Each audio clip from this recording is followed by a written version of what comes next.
What's the meaning of cigar?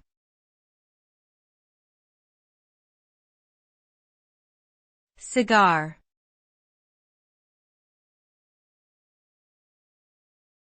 Cigar.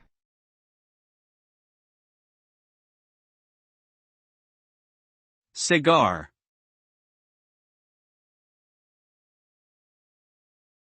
Cigar.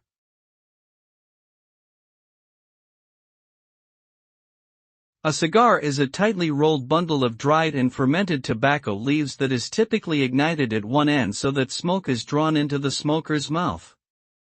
The practice of smoking cigars has a long history, dating back to ancient times in Central America. Cigars are often associated with wealth, power, and luxury, and have been enjoyed by people from all walks of life for centuries. However, due to health concerns, smoking cigars is now largely viewed as a harmful and dangerous habit.